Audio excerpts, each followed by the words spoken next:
Boom! Hello! Welcome to the Building a Better Bowler podcast. And I'm not sure which episode this is going to be just yet because we've got a couple in the bank. So I'm thinking it's going to be around 8.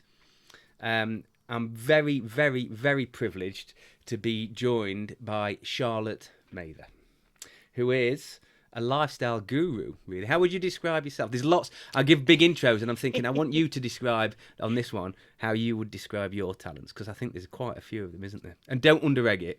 Okay, there are. So I could go through a list of qualifications, but that's a bit naff. No, so that's not bad. I go by the term hypno coach. So first and foremost, I guess I'm a clinical hypnotherapist. That is my passion. But also all things to do with the subconscious mind. So I like coaching. That's working more with the conscious rather than the subconscious.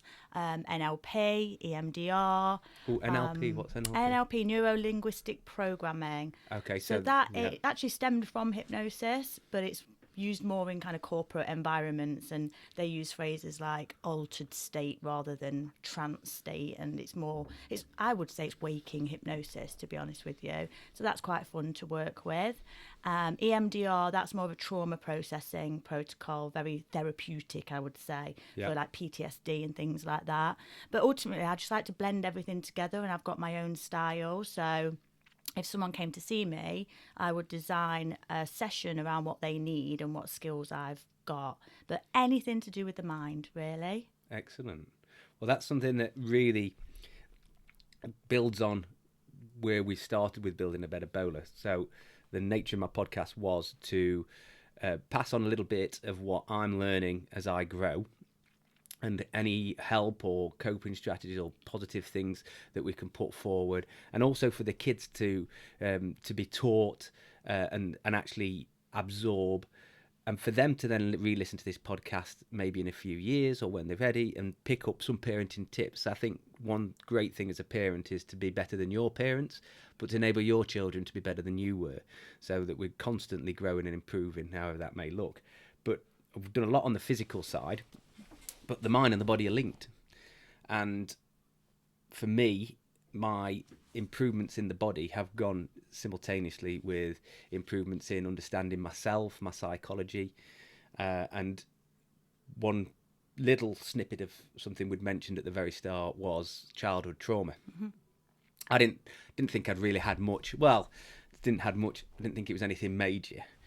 But any trauma's major, really, isn't it? Yeah. People talk about this little T trauma and big T trauma. Yes, they're two phrases I've heard a lot recently. Yeah, and I think there was and they talk about PTSD and complex PTSD. So you could have a big trauma that might be a one-time event, getting run over or something like that. Or you might have. Do you know how many times I've been run over? How many times you've been run 3.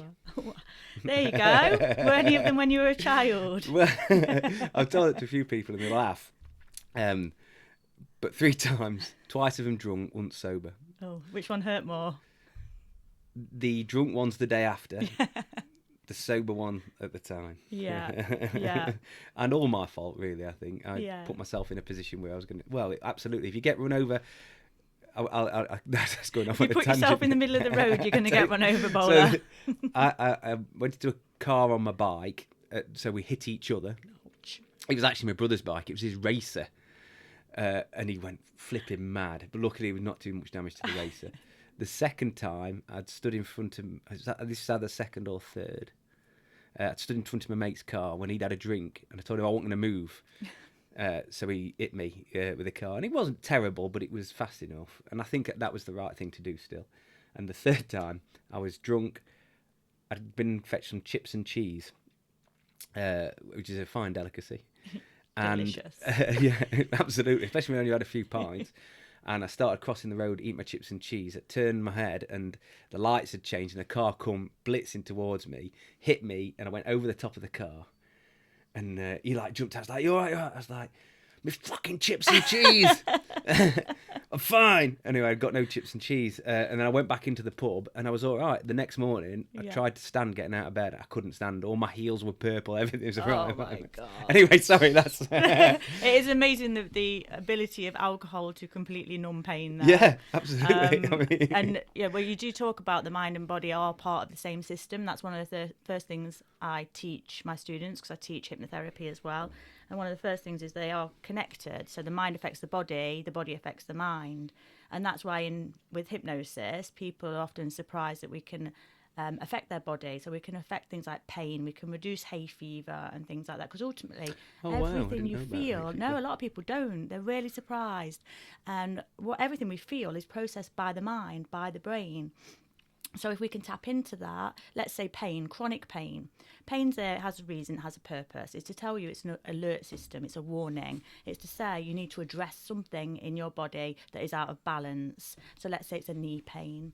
Once you've addressed that pain, you've been to the doctor and you know it's just arthritis, you don't need the message anymore. But your mind doesn't know that. It's saying warning, warning, warning. Once you go into the subconscious and you allow the mind to release that warning system, it's been addressed. Let's turn down the pain. I don't need that. I don't need you to help me in that way anymore. You can reduce the pain down.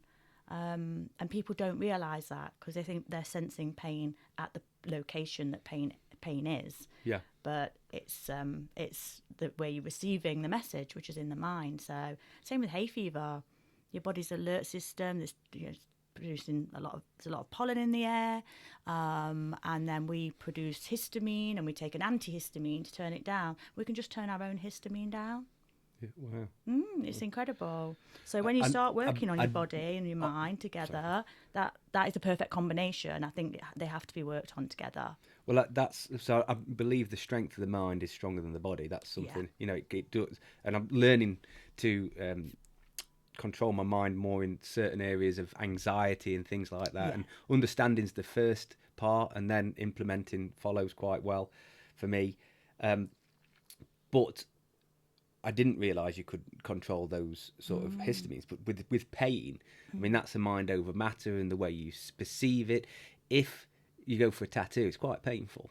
Mine wasn't. Wasn't it? Now I went into hypnosis. Well, I'm the most stoic client ever, apparently. I found it quite painful, but it's a pain I was ready to accept. Yes. If I wasn't ready to accept it, I would not have been able to sit. I would have flinched, moved. It would have been it would have been more intense, probably, and worse. So already I prepared myself that there was something at the end of it I wanted, that it was a mean to end, that it wasn't really a terrible pain that was going to kill me. So those little adjustments without any coaching made the pain different. So obviously with coaching, it's something further on. And with hypnosis and going into a trance state even further, you could totally turn those sensations completely off. Complete anaesthesia is possible with hypnosis. I've seen recordings of hernias being repaired. There are numerous reports of operations taking place before the creation of chloroform, which was our first anaesthetic, and the only other options were biting down on a stick or drinking yourself blind. And well, I've tried that anaesthetic before. It doesn't work for me. It's not for me unless anymore. You're being run over. Yeah. And so we can actually turn the sensations off completely with the right training, the right mindset, the right knowledge and belief. Belief plays a big part as well. So we can absolutely, I agree with you, the mind is stronger than the body. And it's all about how we approach it, how we reframe it, and the skills that we learn as well. Well, as I say now, the link for me became so clear that I was making my body stronger. I don't drink anymore. That's been a big change for me. But as I was fairly self-destructive in a lot of my behaviours, which had accrued over many years, maybe in some ways coping strategies for traumas or for certain aspects of my personality and myself. But I was making my body stronger and fitter all the time, though I wasn't addressing the things that made me want to drink more or made me feel slightly insecure. So now I want to be fitter and stronger for longevity and to enjoy all the pursuits. And my first journey into those kind of areas of fitness was to be bigger, stronger, and it was a vanity thing and maybe a security thing. But it certainly was. It wasn't. That's not a question. That's what it was for. It was to look bigger and better, and to be stronger, to be like more protective and harder, and silly reasons when I look back at it. But at the time, they felt quite important. So listening to people like yourself and other people exploring their own psyche and their bodies, if the body can get healthier and stronger, but it will never reach its full potential if the mind's not following. In fact, it won't be, because the mind is probably the first place to start. Once that's healed and well, I'm talking sort of things you that's where sabotage comes in. So you talk about drinking, things like, we know it's not good for us. It's a form of sabotage. We sabotage because there's an unmet need in the subconscious mind. We're not giving it safety, or we're not giving ourselves significance or love or something like that. Or sabotage is a response to trauma, a belief that was created when we were young. Most of our beliefs are created in childhood. We don't create many new ones once we're past around 8 years old. So those beliefs are formed in a child's mind, and we're very self-centered, and it's all about, am I lovable? Am I good enough? Am I worthy? Am I protected? Am I safe? And actually, going back to the childhood trauma, the big T's and the little T's, the best definition of trauma I've ever heard, and the one that I roll out all the time, is BABB. And he says trauma is something that happened that shouldn't have happened, or something that didn't happen that should have happened, and our inability to process it emotionally at the time. Yeah. So with childhood, it happens a lot because we don't process things emotionally very well. And also it can be a small thing that didn't happen. A parent not recognising us enough because they were busy at work and trying to put food on the table. Yeah. That can be traumatic for a child. Well, all children are narcissists, aren't they? Yeah, absolutely. And so they should be. Yeah. And BABB is somebody I've listened to, not enough yet, but in parts. Simon Sinek, start when you're saying about starting, you kind of form an opinion by 4 or 5, and starting with why, really resonate with me. I actually, when you first started the hypnotherapy and the sort of coaching, I was really keen to approach you, and I didn't. And I've not had any coaching, or I like to try and find my own way through things, which is, again, a character flaw. I don't like to ask for help. Yeah. And I also feel quite scared. I always thought, I wonder what should unveil in me deep down that I've locked up. I was a very violent teenage, angry child, very stroppy, not a nice kid at all. And I stemmed that, but my father left at 2 weeks old when I was 2 weeks. Didn't really think it had affected me, but obviously it did. And as I trace things back myself, there's certain comments my mum had made unknowingly that when I go, actually, that's triggers. Yeah, I can feel it, or understanding it. So I really don't want to pass those on to my children. But if I don't heal myself, I can't do it to them. And I'm certain, looking at certain behaviours that are positive or negative, depending on where you're stood, I have caused trauma for my kids. We all will have. We can break the cycle, and we can start to reduce that down, but it's part of. That's the train going by. It's part of being a child. Like, we're going to experience those things. It's part of learning, and we could try and be the best parent. You can't be. It's difficult. As I don't want to be too namby-pamby and soft, because I think they've got to be resilient and hardened to life, but I don't want to be undersensitive and neglectful when I've got some knowledge, because knowing that you can be causing harm and not doing anything about it is worse than doing it without knowing, isn't it? If you didn't have the awareness. I've got a lot more awareness now. Mine are teenagers, and I look back and I think, God, I know what effed them up. It's like, I know exactly what it was. I can't go back in time and change it. I can only help them move forward. And I say to my clients, and because a lot of people do come with the view that, I don't want to mess my kid up. I'm like, too late. You've already done it.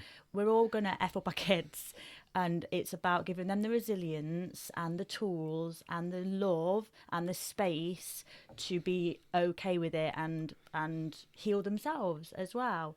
So my kids know that I've not done everything right, and I can apologise for that, but I can't go back and turn back time and be different. I know that I was coming through my wounded self some of the time. I used to get really angry at the kids, And I can't imagine getting angry with anyone now. And I think it's so sad that I couldn't sort that out before my kids. But it wasn't meant to work out like that, I guess. And all I can do is help them process it now. And I mean, having teenagers is a whole new world. You've had a menagerie of experiences with your own kids. Yes. I mean, I'm getting to that teenage area now. I knew there was going to be some trials and tribulations. Yeah. Calm as a bastard. I mean, I was a bugger I can't believe what I put my mum through. And we're experiencing a very, very, very watered down variation of that with my children. It's still so challenging. Just from wanting your children to do something and them not doing it, and the argument that causes, to wanting them not to do something. And I mean, I don't want to be too specific, but certainly my oldest son has now starting to hit puberty. He's finding his level at school, among social media, he wants to be the cool kid, but he maybe is, he's not one of the tough, hard ones, but he's very brave and cocky. So he's got to navigate that. And when I've spoke to him, he actually either mirrored something I'd said to him, or he came up with it. He said, "Dad, we're supposed to make mistakes and learn from them. That's how we grow." I love it. Yeah, and I didn't know whether... Was that a proud dad moment? It was a flipping annoying one as well, because I didn't really have an answer to it. Other than, "I'm your dad, you do as I say."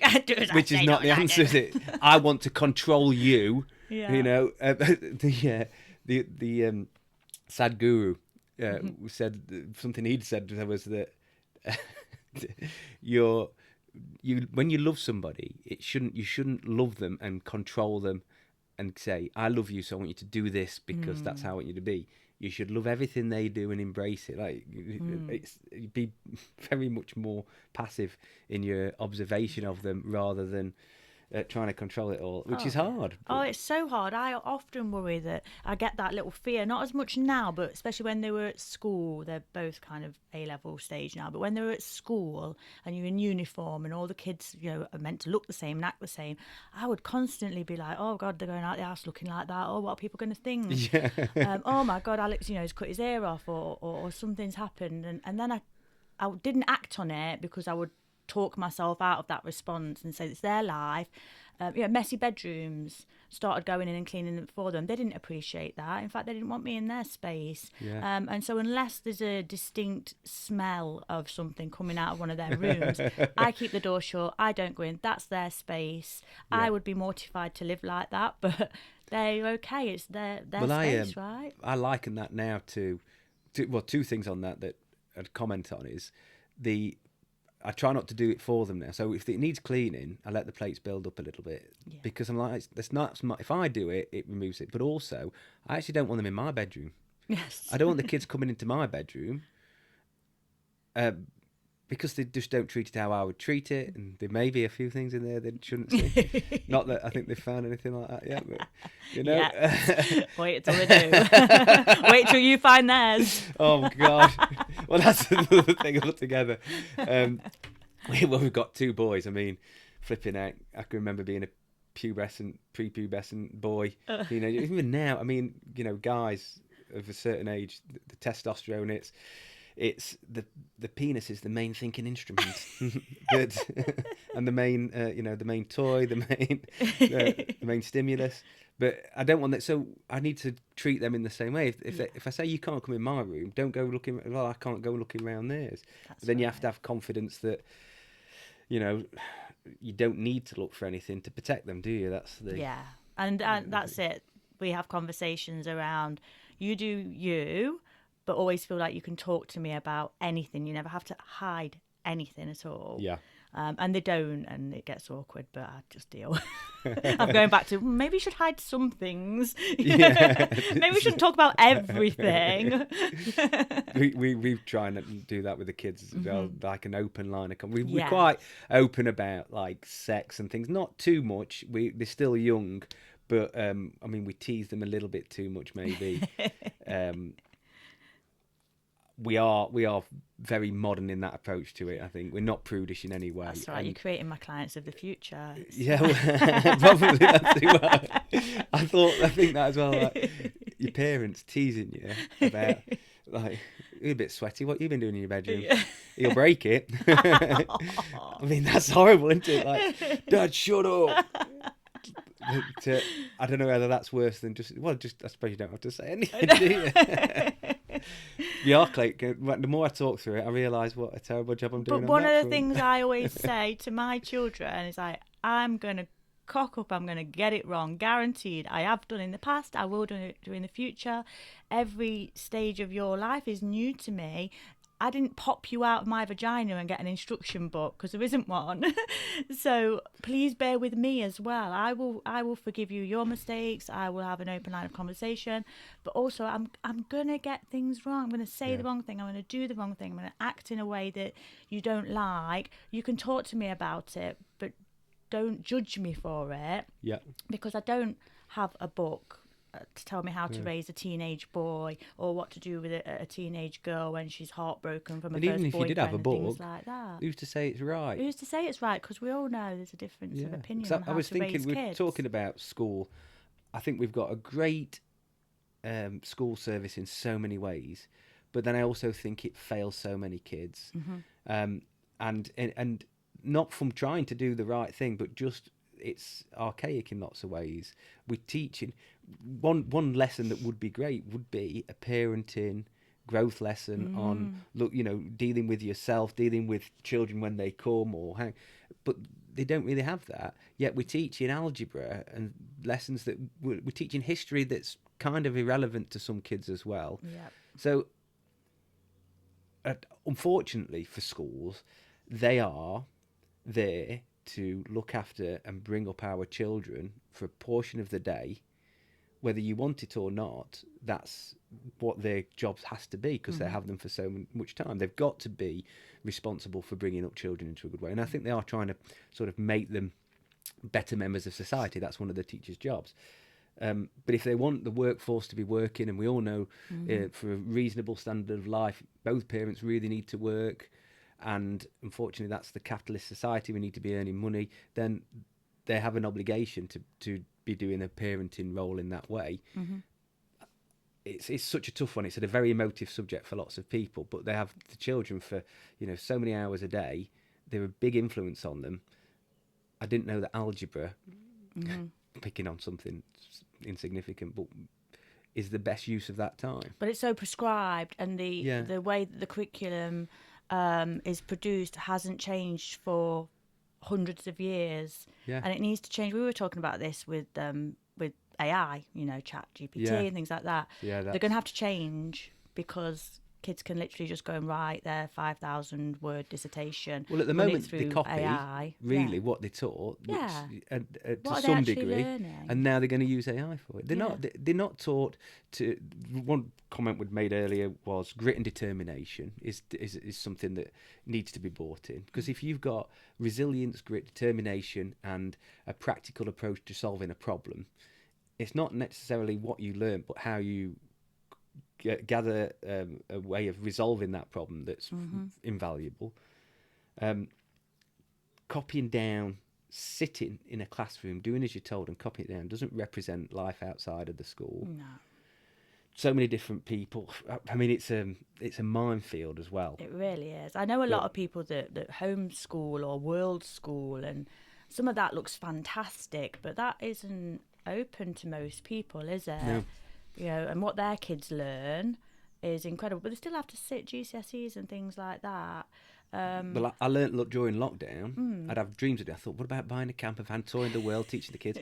I am not the best teacher for my children. Nor me. And I've got to accept that. And that's why schools are so good. And I had a new admiration for teachers. But if you had to teach them something different, if you had to go and teach them about life or communication or grit and determination, you'd be a great teacher. But that's where I try and apply myself. Yeah, I try and apply myself to things I'm confident in giving them as a skill set for life. And again, I'm getting it wrong. I know I make lots of cock-ups, but it's all done with good intention, and I think they see that. So that's got to be a tick at the end of the year. Yeah. That was hard. It was hard homeschooling them during lockdown, wasn't it? It was incredibly hard to get mind to focus and just being on a screen, even though that's where they spend most of their time out of school. Suddenly, they didn't want to be on the screen anymore.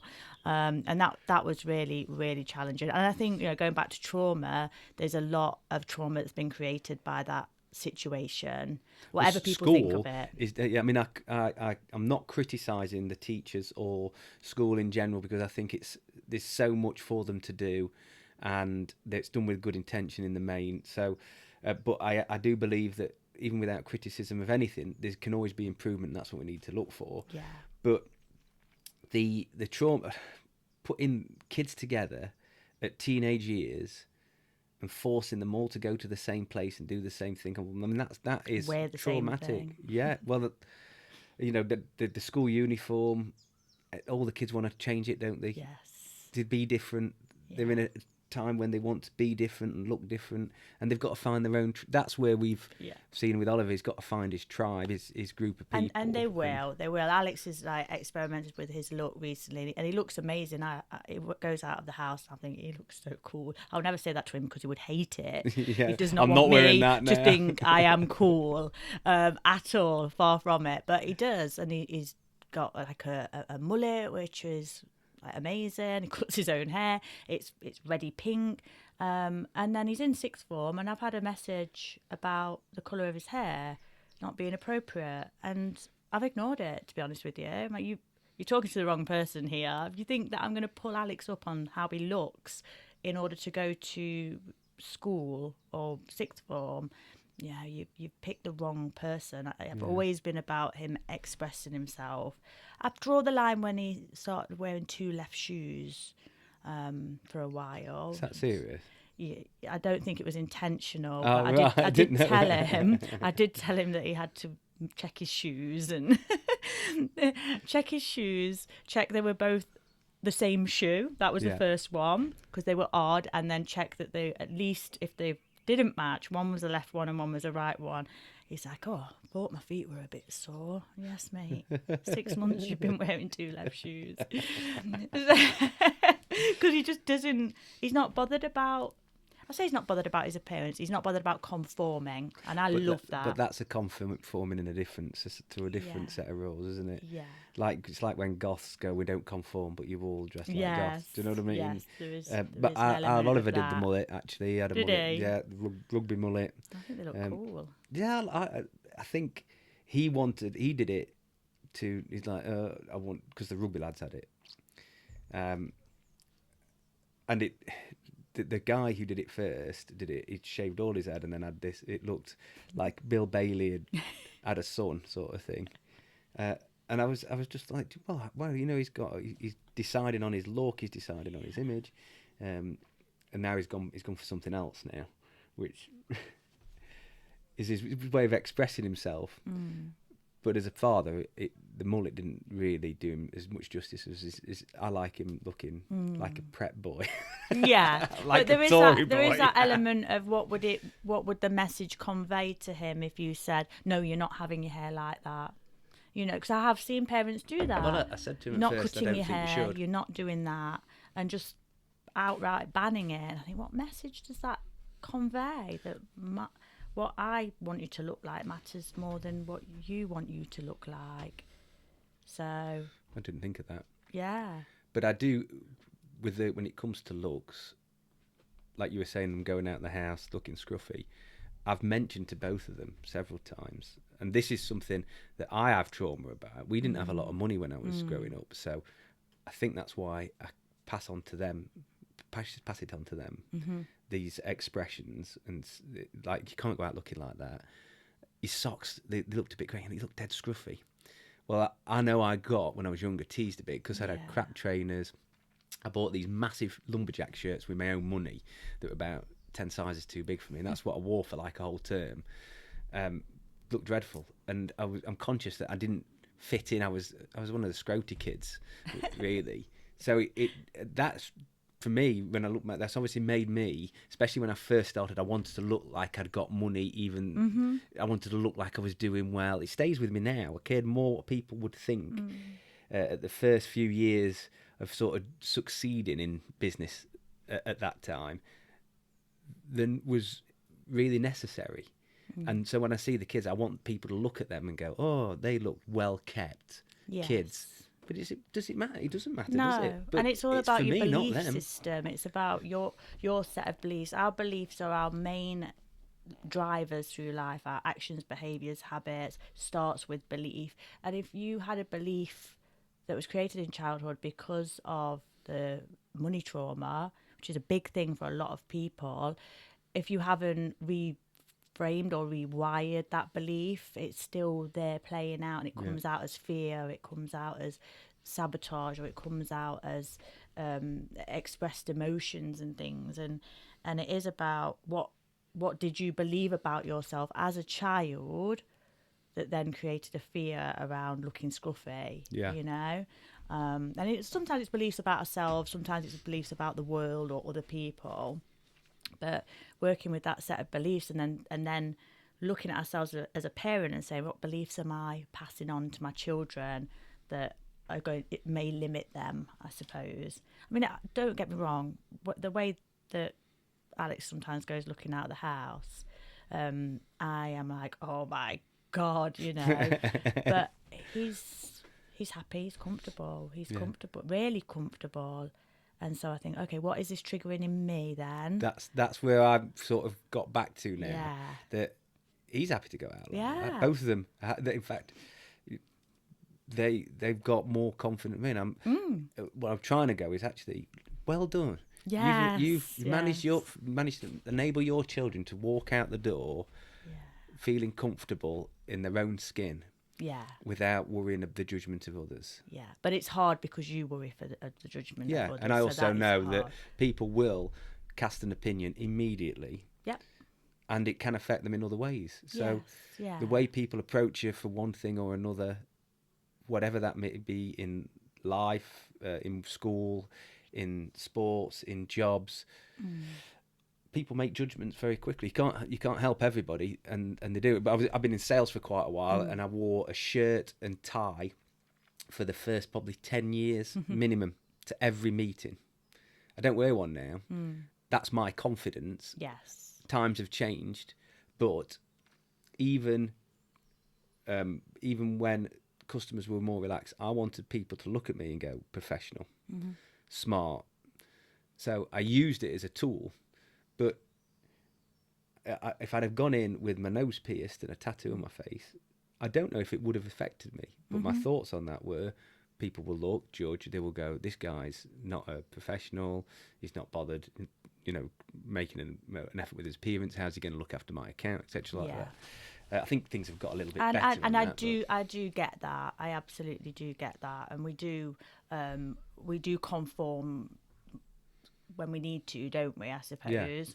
I know when I first started teaching, I thought, oh, can I rock up with my full tattoo out and got undercut? It looks amazing, by the way. It's first lovely, time, isn't it? Yeah. And so I'm like, oh, shall I just cover up just for the first modules until they get used to me? Now I don't, because you get that confidence, you get that vibe that actually people don't really care, and if they do, they're not my people. So there's the door. See you later. You can't control what other people think as much as you think you can you? And for some people, they'll be like, oh, she's so cool, I only want her to teach me because she's like me, or I like her style or whatever, and she's straight talking. And other people will think, oh, don't know if she's that professional. I don't want those people. Yeah, lots of other schools with stuffy old men in suits and ties that are going to go and teach you if that's your vibe. And it's the same with hypnotherapy. When I first started, I got a bit hung up on the fact that there was another hypnotherapist in the area been doing this a lot longer than me,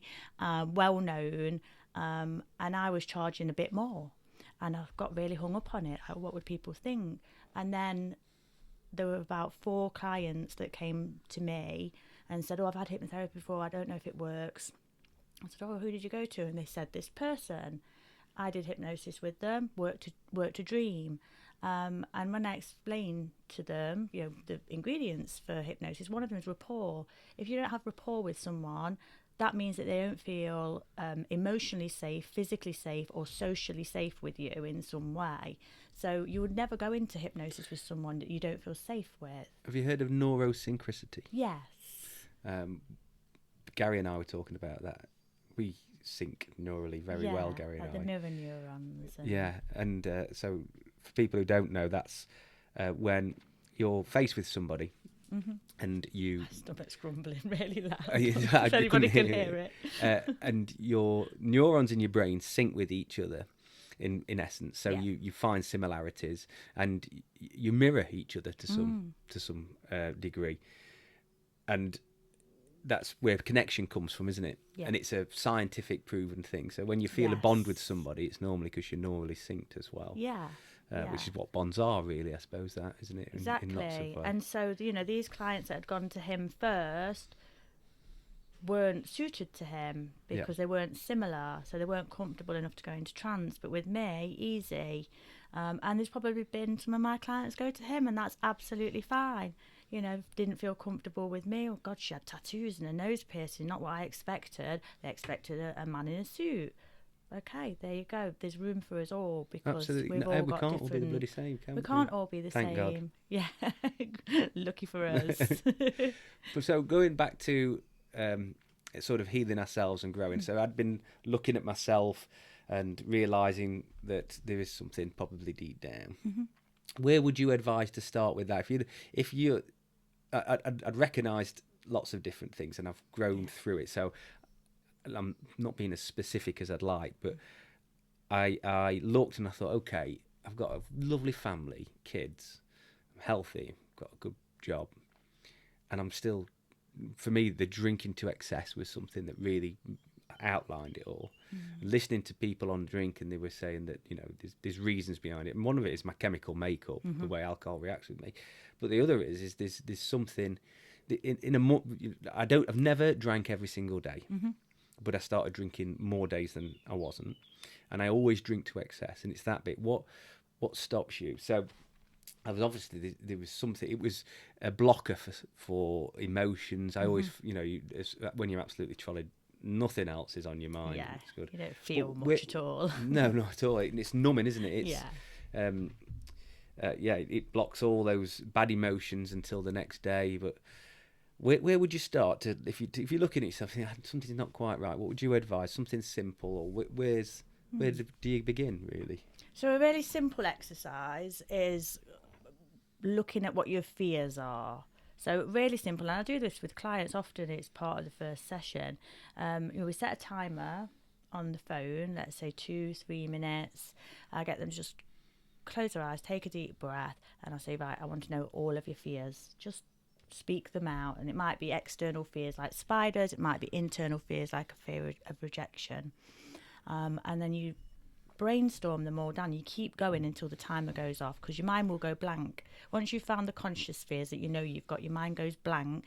That's the sweet spot. Keep going until the timer goes off. And it's not a race to the timer, but just wait. Your subconscious will spew out your fears for you effectively, and then you kind of look at them and find the pattern. So a lot of people will find the pattern is there's a few core wounds. I'll be abandoned is one, quite common for when we've only had one parental figure. I'm unlovable, quite common for when we've either had absent parents, neglect or abuse. I am bad, I am not good enough. Those sorts of things. Stop describing me, please. Tick, tick. That's on a Monday, that's on a Tuesday. One thing after thinking that I realised was said to me, and it was not said with anything. My mum loved us beyond belief, and she showered us with love. Her discipline was the guilt we would feel because she loved and forgave us so much. Oh. And she was very hard for her. 2-3 lads, all vying for position in the household, no father figure, doing the best. But when I was quite young, very young actually, and we spoke about why my real dad left, and he said, he didn't want any more children, which is not true. It was her way. I've never met him. This is for something else deeply. But then I look back and I'm like, can you imagine hearing that as a kid? Yeah. Like, I know that wasn't true. It was he'd left. Maybe it was, but it was not the whole story. And that was before I was born. So I can't take any blame for that because you know, I was complete innocence in that, and he didn't know me. But Maybe you're a really ugly baby, Simon. that's, well, I mean, look at me now. Shave my head on a blade zero, take off the beard, like George Dawes. No, do you think I was an ugly baby? I'll show you a picture. Come to my therapy room. We'll talk about how ugly you were as a baby. Yeah. Ugly babies are funny. That's one thing. Like, you look at babies. Most babies are really, really cute. I can't think of any ugly babies. But if a baby is ugly, it makes them even more adorable, doesn't it? Yeah. So I couldn't reject a child, a young baby, on looks alone. No. So And the thing is, it's like when, especially when divorce happens, when children are more conscious of it as well, and a parent leaves, that abandonment wound is huge, because like you say, they're narcissists. They don't think, oh, my mum and dad don't like each other and actually it'll be better off and everyone will be happy if my dad moves out. No, they think, I've been abandoned, I'm not lovable, the person that was here to love and protect me, one of them has done one and left me on my own. yeah. And then that just perpetuates then. And then what they do is they develop this belief. So let's say the belief is, let's say I'm not lovable. That's the belief. Dad left because I'm not lovable. And that festers away, literally festers there. And it creates when we create new neural pathways and new experiences, it's almost coloured by that belief. And then we've got a filtering system, because we can't process all this stuff. So we have to have a filter, and that says, I'll let in what's relevant. And it's what's relevant to my beliefs. Yeah. So if I believe I'm not lovable, oh, there's some evidence, we'll let that in. Oh, that person ignored me, relevant. Oh, that person called me a name, relevant. Oh, I didn't get that job, relevant. My partner left me, relevant. It ignores the irrelevant stuff of, oh, my children absolutely adore Confirmation me. bias, isn't it? Confirmation bias. And so it just increases the strength of that belief. And what we have to do is find a way of disconfirming that belief. And it's not easy, and that's why not a lot of people manage to do it. It's not easy to do. What happens is most people will create a competing belief. So on the one pathway, they've got, I'm not lovable, and then they do all this self-love and affirmations in the mirror and all of this self-care and that, I am lovable, I am lovable, I am lovable.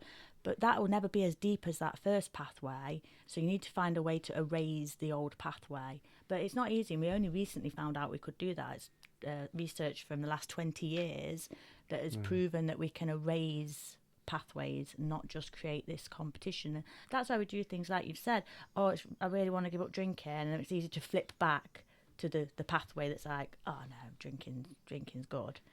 It's just a flip of the path that the mind's taken, but it all happens subconsciously. So, And when should we start healing? I mean, thinking my children now, should I start them should I get them into therapy or not? I mean, like, I see in America, like, the kids are in therapy, and I'm like, is that too early? You've almost, if you don't give it a label, don't address it, you don't give it an excuse, and then they can find a coping strategy themselves. And I do believe myself that that's part of figuring things out and having resilience. Yeah. But you give it a label, and then all of a sudden you use that as an excuse for everything. And I'll go back to, like, my childhood. I know it's narcissistic of talking about me, but it's the only way. So I've got dyslexia. I was never diagnosed with it, but because of that, I never used it as an excuse. It's not changed anything. I mean, but I know as a child I would have used that. I'm pretty certain that several people have diagnosed me. They're not actual medical psychologists, but they think I've got ADHD. Could be very true. I show a lot of the traits. But if I had that label as a child, damn right I would have used it. Yes. Not naughty, I've got ADHD. Exactly that. And then just been naughtier. Yeah, exactly that. Exactly that. And I know that if my children displayed those symptoms, they would use it as an excuse and would then, circumnavigate the issue rather than going, okay, well, whatever you've got to go forward and do your own life, and you can't expect society to change or to handle you with kit and gloves, because you can't use that every time you have a meeting with somebody, can you? Exactly. And this is the interaction, thing I say to my daughter, and you know her condition is pretty debilitating socially. And I'll say to her when she gets angry and frustrated, I'll say, you can't expect the world to change for you. Yeah. We can help you to adapt, but the world won't change. People won't stop making mouth noises. No. Well, it winds, I've possible. said to you, it gets on mine. It's Yeah. much milder. There's a name for it. Isn't it? Misophonia. Much milder variation I've got of it, but it does wind me up. Heavy breathing, but it's at the table. It's at certain times I can handle it. Sometimes I cannot at all. And I know that feeling. I almost want to punch people. Yeah, that's what it is. It's rage, aggression, and then shame afterwards. In fact, one of the ladies who does CrossFit, she'd listened to one of the podcasts, and one of the guys was chewing gum, and she says, "It's brilliant, but I've got to tell you, fuck me." She was I was like, I completely understand and sympathise with you, but unfortunately, you like you say, you can't change the world. I mean, lots of people should have better table manners, that's for sure. I do notice that. Maybe we could teach that in schools. Well, that should be. They don't come round and go, "Can you eat with your mouth closed, please?" I've got a mate who does it. When we had breakfast, and I've not pulled him up on it fully.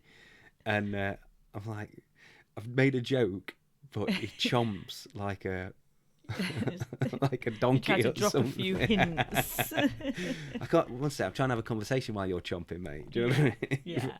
At what point? It's not my job to then to say to her. But I mean, you've got to tell her that, haven't you? That's it. And Erin, bless her, she'll say to me, "Yeah, I'm so lucky you're my mum because of how you've handled this." And it's not about wrapping her up in cotton wool, and it's not about asking all the world to change for her. It's about empowering her with the resources and whatever tools possible to live as normal a life, if anyone has one of those, as possible. So it's been a massive learning curve for me. I've had to learn patience and grace, giving people the grace and space and all of that, which I'm a fixer. I want to get in there. I want to hug people. I want to be up in their face. I want them to tell me all their feelings, but sometimes you're a fountain, not a drain, aren't you? I'm a fountain, not a drain. That's your podcast, isn't it? It's going to be launching in about 8 weeks. So that's one thing. We'll mention that again later on. But a fountain, not a drain. Charlotte Mather, please look out for that. It will be an absolute diamond of knowledge and insight. I'm certain of that. Thank you. But so obviously we've gone off the subject a little bit of where we started. So would you use hypnotherapy on a child? Yes. Or you would? Yeah, you would? after around the age of 7 or 8. Before then, they're pretty much in constant hypnosis or in a state of suggestibility. That's how they learn. If you look at a baby or a toddler, they'll watch what you do and they'll copy, and that's because their subconscious is open to the suggestion and they're creating patterns and programs all the time. And plus there's the understanding. Hypnosis relies on language and understanding. So I've worked with the youngest child was 7.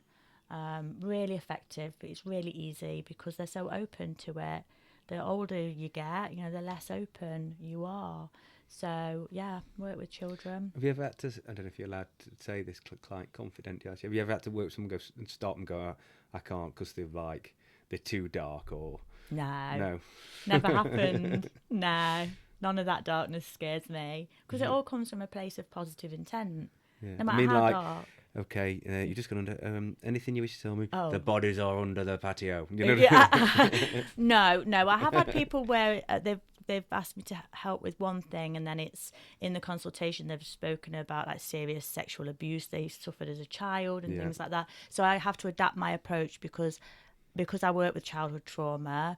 I take them back and regress a lot, and we deal with it. And we do inner child healing, and I said, look, I'm not comfortable doing my usual approach. We won't go near regression because why take you back to that stage of your life? Most people I regress, they go back to a pretty benign memory. Might be getting lost in the supermarket, might be standing out in the garden with the granddad looking at the sky, and now they're scared of planes because of something granddad said and something that's triggered that. Most of them are pretty benign. If I know there is serious trauma, I'm either very, very careful and do it in a dissociated way, or I just say we won't do any regression. But there's lots of other tools in a hypnotherapist toolbox. But it's only probably happened twice where I've got to tread carefully here. Yeah. Yeah. The regression was something, and in general, that sort of childhood trauma affecting you. I was always like a bit faffing around, stop being a pussy, sort your senna out. And then as I've got older, I've realised that there is a path to it. And then I've listened to a few people talking about going back to something that I'm scared of flying, for instance. But I've got over that with a few bits about my anxious brain and where it comes from. But other traumas where people have spoke, they're scared of clowns. Yeah. And after several regressions, it's actually because first they've spoke about the clown, and then it was a different clown, then another clown, then it wasn't the clown, it was a face, and then it wasn't the face that scared them, it was the grandma on the landing with a candle at night, lit up in a way that made them shock. Yeah. And then the clowns have all had something that reminded them of that, and it's kind all, of built. all association. Mine was spiders. Total phobia, they can't hurt you. I could tell myself that. Terrified. And I regressed back Creepy to... little buggers, aren't they? Yeah, I regressed back to being a child. And my dad terrified of spiders, and his reactions is what scared me. And then I linked his reaction to the spider, and the spider became the trigger. Yeah. So the fear isn't usually the fear, it's something that's linked to it, like an anchor or a conditioned response, like Pavlov's dogs and the bell and the food and salivating. Yeah. That's how it then creates a pathway at which we then confirm and confirm and confirm. I'm scared of spiders, I'm scared of spiders. Let's see a spider, scream, feel fear, and it just confirms that belief. I'm involved, not we. Well, because we're a team involved with third teams rugby now. I've started playing, and also some of the older guys at CrossFit. I notice a similar situation that we get a lot of positives from it. And we're all in different places. Some of the guys have said, their mental health has not been as good recently, and joining a team's been brilliant. The banter and having a laugh. And with CrossFit, the banter at the end of the sessions is good. So you're getting that, for men, male camaraderie. You feel like you're part of a group. But within that, almost all of them, or several of them, need to go back and see what's making them feel depressed and inadequate. And I know they'll listen to this and maybe be sceptical, or go, I'm a big, tough rugby guy or CrossFitter. I don't need that. It's snowflake generation. What would you say to them? What would you say that may suggest, give them a slightly alternative view? Would you, what few words can you give now that may encourage them to go and seek some further knowledge on the subject? Let's say. I would say that no matter how big and brawny or an old you are, you've got a 4-year-old boy inside you. Always. Yeah. And so, Jimmy Savile. That's the other way around. I don't know why I had to bring it back to that.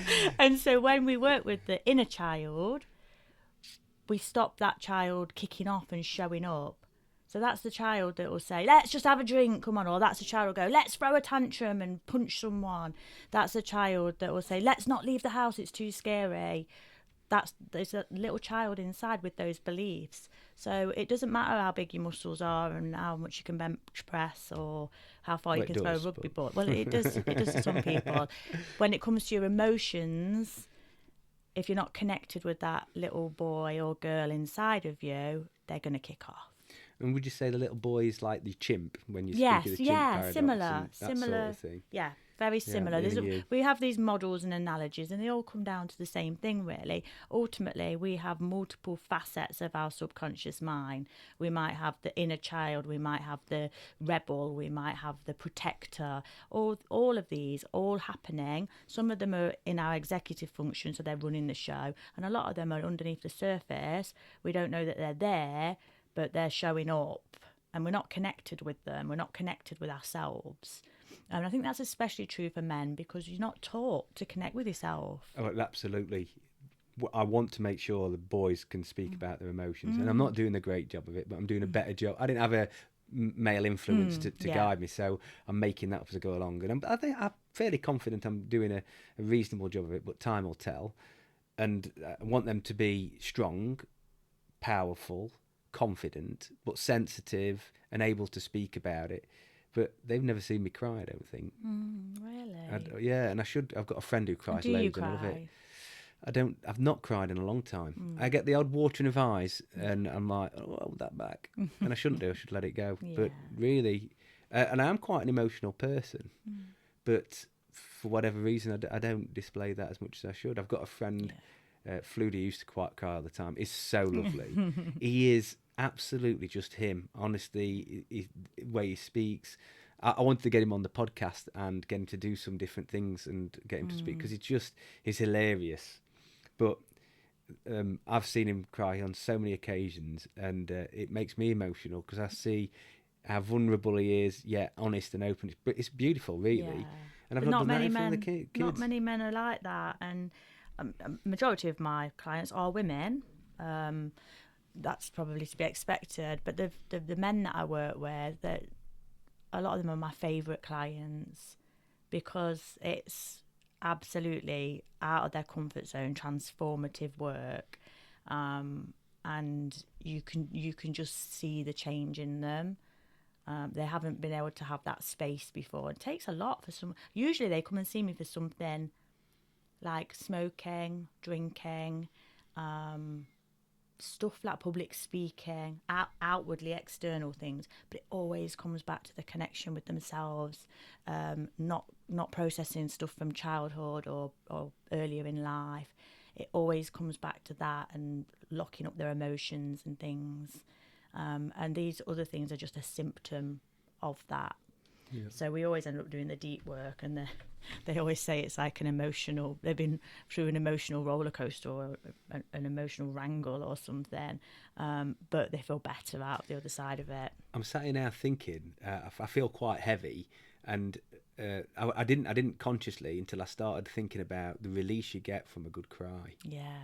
And after, it's like when the other day it rained when it was hot, and then after it went outside, and it's not the same as a cold morning, but there's a different freshness and rejuvenation to it, and there's almost, that's like so I'm trying to explain the feeling when you've had a good cry, isn't it, that you it's like the good pressure. Yeah. So before it I'm probably due one, actually. Before it rained, might make you start cry. To make you cry. No, don't. You might not stop. It's like that pressure, isn't it? Before there's a storm, where you can feel it building up, and you're like, God, this is unbearable. And then it rains. It's like, ah. And that is the same with crying. Yeah. That is the same. Builds up. I feel emotional now, to be honest. Yeah. Effect on people. It's the voice. Yeah, that's it. She can cure you, and she can make you cry. Yeah. But I do. I mean, I tell the kids I love them. I tell Rebecca I love them. I tell my friends I love them. Mm-hmm. I'm happy to hug blokes, but in a jokey way as well. But I am actually to show emotion in that way. I wonder what it is about crying that I restrict. I don't know. There you go. I'm going to be booking in. I can see it. Does Jay cry? Does he show his emotion? Not very often, unless it's something to do with a dog. He seems quite balanced and in a good place, to be honest. He is. Yeah. He is. He seems quite like a rock for your turbulence when at first, I would say. That's an observation. Now, obviously, not so much necessary, but I think when I first met you, and then as you were sort of finding yourself as getting out the job and realising doing everything you wanted to do, he seemed very sort of anchored. Yes. While you sort of went off around him, if you like, if that's fair to say. Yeah, he is definitely my rock. I feel like, no matter where I float to in the universe, my anchor is back to Jay, definitely. And I'm sure that he's got his trauma. We all have. Jay's he can dissociate, which isn't always good, but he does it in a way that isn't hurting himself, I wish I was more like Jay. Everyone should be more like Jay. Be more Jay. Yeah. I'm like, what would Jay do in this situation when anything triggers me? Okay, right, what would Jay do? He'd probably chill and go for a walk with the dogs or something. But not a lot of people are like that. No. He seems very calm and grounded. He is. He doesn't cry a lot. But he's not against crying. He doesn't hold it in if he wants to. It's mostly about dogs. I mean, when our dog died last year, he didn't stop crying to the point I had to go and get him another dog because I'm like, I can't cope. He won't stop crying. I keep finding him crying in the kitchen. I'm not used to it. And I went and got him. I've got a new dog. Don't cry anymore. Our dog is not quite that old yet, but I think when she goes, I'm either going to be absolutely nothing, or that'll be opening the floodgates. Yeah. Yeah. So we'll have to see. And the thing is, if the tears come, the tears come. Just don't, you don't have to hold them in. No. Well, I shouldn't. I'm thinking, I've been to quite a few funerals recently. Yeah. And none of them really, since stopping drinking, my emotions have leveled a lot and I've become much colder in lots of ways. And that's mainly because of the chemicals rebalancing and not having the alka anxiety and all that kind of thing, that horrible feeling, like... But I've been to the funerals, and for many of them, it was the relief at the end of what was quite, because they're not that old. Yeah. But there's been a couple of things, and it's normally with kids actually that kind of got me going a little bit. Seeing kids. A close friend of mine passed away, and he was only 41, 42. Super healthy, super fit, and he's left a family behind. They've been amazingly strong. I mean, they've got so much to go through still, and I've been quite distant from them because I think they need time to do their family thing and heal together. But at the same time, you don't want to be neglectful, do you? That's a difficult one. It's hard. It's something, again, it's one of those things we don't really learn, do we? We don't learn what's an appropriate amount of time, or how do I help someone. Grief's one of those things, I think, that people feel uncomfortable with, so we kind of don't talk about it enough, and how we all grieve differently. Well, do you know something that I thought was really good that the people used to do, they don't anymore? Victorians used to wear black all the time to show they were grieving, and would stop wearing it when they were ready. So you could see somebody who was in grieving. Now, speaking to people who are grieving deeply or have said, I just wanted everyone to know how much pain I felt. Yeah.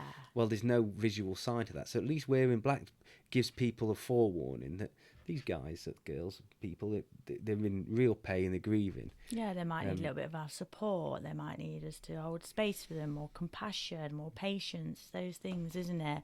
Rather than, back at work, right, hit the grindstone again, off we go. About 2 weeks compassionate leave, everything's all right now, and they've lost a huge part. Well, at least of we their get life. that, I suppose. At least, but even that's not enough. I mean, we're getting to the age now where people are starting to pass away, and I mean, the worst of them have been probably when friends' children have died. That's because I would that's a fear of mine. I mean, I think, God, what have I done to deserve these amazing kids? And again, back to childhood trauma, you feel like, you don't deserve it, and I'm going to be punished for having such great kids and all that kind of thing. It's not as a constant thought, but an occasional. It can pop up, can't it? And so that's something that I do find fear in. That I'm speaking to, this gives me hope, and I'm not sceptical, but I'm undecided of life after death. I said to you that Sarah Turner will be coming on the podcast, hopefully. Amazing. We spoke to that. So she's found her gift of, she's had a gift for a while, but she's now actively fulfilling her true calling, I suppose, of being a medium. Have you had any readings with her? Multiple. She's fabulous. Yeah? Yeah. Because I've experienced cold reading of where I'm quite suggestible. People can suggest things to me, and I'm as a salesperson, I should be the opposite, but you can sell me anything. Do you know what I mean? So I know to some degree you can, the more you want to believe and the more fragile you are, or so, that you can be led down a path without really having any people, are you all right? Yeah. It's been hard for you, hasn't it? Yeah. It's been hard since they've gone. Yeah. Well, they want you to know that you're all right. Yeah. And it's so generic. Yes. So like horoscope. Yeah. But I've not experienced any paranormal activity firsthand. I haven't got that gift, I don't think, because it would have presented itself by now. But there's no reason, just because I haven't experienced it, where it doesn't mean I can dismiss it. And I liken that a little bit to, for several things. One, you don't know if you like chocolate until you've tried it. So you can't dismiss it because you've never tried it. And that goes for many different activities. You should always try them. What sort of psychopath doesn't like chocolate? Anyway? Yeah, I don't know, I'm just picking one.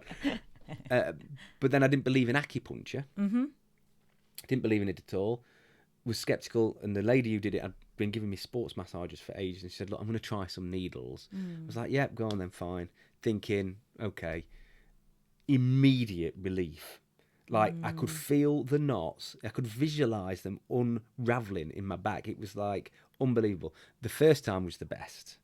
Since then, I've more or less an effect. And from that, actually, I went to a Chinese acupuncturist who was phenomenal. She stuck one in the middle between my eyes. Oh, I was Shenmen, like, I think "What are you it's doing?" called. She goes, "Well, if I told you I was going to stick that there, would you let me?" I said, "Probably not." And then one in the top of my head. Yeah. And that was, those like orgasmatron Yes. things. It was almost a bit like, I was like, "Oh, that's so nice." Like really nice. So I felt brilliant when I came out. Some of the bits she was saying, it was almost like she was searching for. She's talking through. I'm thinking, are you searching for different sort of clues so you can then suggest, like, oh, you look run down? Yeah, well, fucking hell, of course I do. I had about 20 pints last night, and then I've come to see you. But it worked, and I was sceptical at the start. So that's why I'm quite open to hearing what Sarah's got to say. And I'd really... I do believe there's something more of a force, whether it's the connection of fungi to the connection to a stellar being, to just we're all intertwined. I mean, there is something, isn't there? There is. I'm as certain as I can be without physically knowing the name and being able to see it. Yeah.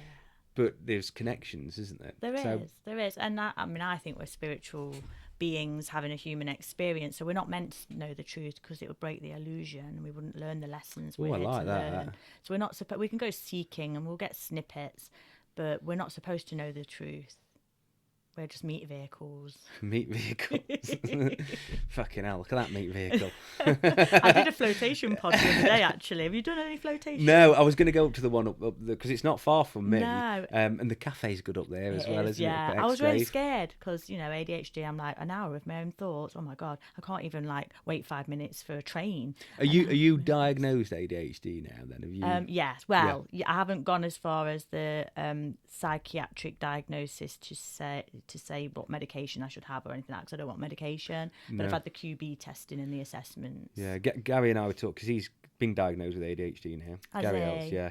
Just passed his exams as well. Yeah, he's flying, but he talks about coping strategies. He's a bit of a mentor of mine without, but he does realise it, and I'll blow smoke up his arse. I don't want medication. Alex has medication. His choice. Really? That's well, what he we wanted. both said we wouldn't medicate. I don't. I've got this far without it. I'm always about the holistic route anyway. I can share some of the stuff that helps me offline. But yeah, the float tank, terrified, and I'm like, come on, sort yourself out. Come on, it's just an hour with my own thoughts. And I went in it. I see dead people. Yeah. I went in it, and it was absolutely amazing. I kept I must have been going in and out of meditation because it felt like I was falling asleep and waking up, but I wasn't, because I know it feels different when I fall asleep. So I must have been drifting in and out of meditation. You're completely sensory deprived, and then at the end of it, I didn't want to get out.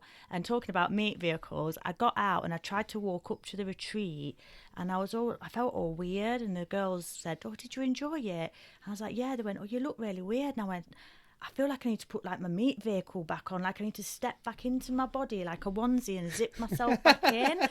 Why do I feel like I had to go and have a little sit down until it happened, like integrating the inner and the outer self? So I give it a try. I like the idea of being chilled for that long. Yeah. I actually got one off Groupon ages ago. Yeah. And I rang up and the bloke's like, "No, we're not accepting anymore. You'll have to get your money back from Groupon." It's over in West Bridgeford, and then I've never bothered since. That one's down the road from you, and I'm providing them with a hypnosis audio for the float tank. So, oh wow! Because I said, if you combine this with actual hypnosis, you've got nice whale sounds, got nice forest sounds, sea sounds, but actual hypnosis, they're going to have like the most surreal experience. Absolutely, yeah. So we're going to. I will try that. The whole retreat thing really appeals to me. Actually, I've looked at that. One of my ADHD dreams or little thing, obviously firing off my mind at the moment. I can explain it is like, now I've stopped drinking, so actually falling asleep, that little bit where you go, oh, Yeah. I get that nearly every night. That bit between wake and sleep, and I love it. That's one of my highlights of the day. And I used to drink a lot. Hypnagogic state. That's what I thought it was. That's why I'd Yeah. mentioned it to you, because you were saying about the float, and I thought I have that little bit, and I'm almost in control, but I'm not. It's drifting. It's like, oh, it's beautiful. And I really seldomly had that before, but also now there's no chemical castration on my brain firing off everywhere. So I'm doing lots of different things, and it's like a bit like all the tabs are open. When my battery's fully charged, that's fine. Yes. When it's not, it kind of flickers. And I likened it the other day to Tony Stark in Iron Man. He's in front of a big glass screen. There's a ball in the middle, and there's loads of different tabs all over, and he's like shooting them around. If you've ever seen the film, you'll be able to visualize that. And it's really clearly lit, and he's putting some into focus and spending some. That's my brain, and when it's like that, it's great. But sometimes that's my brain, and the battery is like one of those crap calculators, and you can only just see it, and it's coming into focus. And you're not quite there, and that's when it's not at its best. Yeah. And good analogy. And so I'm like, God, there's too many tabs open, and I can't cope with it all. Yeah, which one's playing music? Because I need to turn that off. Yeah, that's yeah. We don't really like this, and I have to stop myself doing so many things because that's in my nature. Just I could just go different projects and stuff all the time, but. That's a great thing as well, but it's also a terrible. And one of them is, sorry, I'm going on. So I'm doing it now. I'm going on with the retreat. Okay, I can follow your conversation thread perfectly. I'm like, yeah, we're going back to retreats. Yeah, so I'd love. I'm still waiting for the retreat. It would be like to buy a caravan park-ish or a camping park, so people could afford to go and it wasn't expensive, and have exactly that: open water swimming, CrossFit, yoga, hypnotherapy, flotation tank, massage, like food classes, breath work, everything. They come in and it's like, oh my God, if you weren't healed before, you're going to walk out here fucking fixed. I'm telling you. But it's just good. But so also we could bring like kids in from the community, and they could all be fixed and have a great time and find the joys in exercise and in looking after themselves and in swimming and in cold water therapy and Anyway, there we go. Sorry, that was it's a nice big dream there. Well, it's one of many. Maybe we'll get there one day. Maybe we will. I'm thinking like a commune sort of vibe, Well, the only thing with a commune is then you're fixed to a set group of people to some degree, aren't you? Which I like the idea of as I get older as well. Is forget money and going that sort of off grid. Commune. I mean, I don't remember if I'd really survive it, to be honest with you. Well, I like to think I'm not materialistic. No, but would you do like holidays in nice sunny places? I like a bed. To climb a mountain and go and see different places, and that doesn't lend itself to the commune lifestyle as much. No, that's true. I do like to move around. I'm trying to move away from having to have the luxuries and the material things. So next February we're going to Bali and we're going to stay with a tribe for 5 days. Fantastic. So that'll be really interesting from my perspective of childhood trauma. And did you go to Thailand recently? Yes. Yeah, and that was more of a luxury 5-star hotel holiday. Yeah. Did you see the ping pong lady? Yeah. Did you? Oh no, not the ping pong lady. No, we saw the Lady Boys show. The Simon show. Simon. The Simon show. It's called. I don't know why. I didn't see any Simons there. Was it your show? Maybe. But yeah, we're going to stay with a tribe, and not just because it's a different kind of holiday, but I just think I'm changing my view. Like my views are coming through strong around spirituality and the meaning of life, why we're here, but also combined with my work. A tribe that have none of that influence of TV, of parents having to go out to work, of money. Imagine how different their perspective on life is going to be. And I'm so excited. I mean, I'm going to have to shit in a hole and sleep on the floor, but 5 days. Yeah. The things I'm going to learn from it. Then we're going off to a 5-star hotel. Yeah, that's one thing. As much as I like the idea of all that. I'm a bit scared. It's middle of the jungle. That would make me anxious. Insects, spiders, scorpions. I do have that apprehension, but the stronger mind is saying, think of the experiences that you're going to have. Absolutely, it must be amazing. Actually, so amazing. And Jay and I come back with stories wherever we go. So imagine one like this. I'm probably going to get kidnapped or something's going to happen. Well, that's the risk of life, isn't it? Yeah, you only come round this way, well, a few hundred times, in my You've opinion. really got to just live, and I think you can't be completely carefree. But if we, there's a guy I know who does. I won't go too much on him because it's off. But he skydives, he wingsuits, he base jumps. He's like free dives, and he's amazing. I was like my idol. I'm like flipping out. Does all these things. And he doesn't seem to drink much. He doesn't seem to have. I only see now glimpses of him on Instagram. I've not seen him for a while, but he seeks adrenaline. Yes. And yeah, he might die, but fucking hell, he'll have an interesting story. He's had all that joy, and the chances statistically, he's going to get knocked over by a car before any of that happens, isn't he? Yes. So the rugby laws are changing. They're trying to avoid head collisions, and I'm not a massive fan of how they're doing it. But they're smarter people than I when it comes to these things. But we have to sort of say a little bit about the dangers when kids start. But if you the stuff they're going to get from playing a team sport of any, even the contact sport, is so much. The positives far outweigh any risk of negatives. But you can't expect to go through life and not be in danger, can you? No, you'd never get in a car. My daughter's learning to Fucking hell, drive. the cars are the most dangerous things. Yeah, aren't well, they? she smashed front of mine up outside, but I drove into Jay's van. And so she's learning to drive, and it's terrifying to think that she's going to put herself in one of these contraptions and drive around the fast roads. But what's the alternative? Well, transport pods are the future. Yes. I was speaking with Jay Baxter, actually. We did a podcast. It wasn't audible enough for us to publish, which is frustrating. But we were talking about when he's in the fire service and everything he's been through there. But cars now are the safest they've been. Yeah. But if you're in a car crash now, it's either, if you go and end up in A&E, Gary said the same, if you see somebody in a car crash now, they have scrapes and things, they go home, the odd fake whiplash claim. But if it's a car crash that goes to hospital now, it's normally serious. And they're few and far between. It used to be often. There's lots of car crashes, but cars are so safe. They are. Yeah. And that is a godsend. Yeah. And I think it's going to get better. And the better tests are so hard that I'm confident she's going to have enough experience by the time she passes that she'll be safe on the roads. And she's a sensible girl. She's very sensible. But young lads with the testosterone, they just want to look cool and flash in the press. Yeah. Don't they? That's it. Still do, some of them. Well, not just young lads. I'm sure my kids will go, yeah, you drive like an idiot. I'm a little too, I'm not always attentive enough. That's the problem. And I jerk, but anyway, there we go. It's not about me. So we've been on for an hour and 17 minutes. What? No, really? Yeah, I reckon we could go on for another hour. I think we could go on all day. But I'd like you to come back on if that's all right. Yeah, absolutely. I find that when you listen back, you go, oh, I wish I'd asked that or done that. I really, really appreciate your time. Thank you very much. Thanks for having me. So, Be a Fountain, Not a Drain will be out on all major platforms in the near future. Please look out for that. 8 weeks. 8 weeks. We will give an announcement on the podcast. Please like and subscribe to this one because we're trying to build up numbers and who knows where it may go. But that was Charlotte Maver. Thank you very much. Thanks for having me.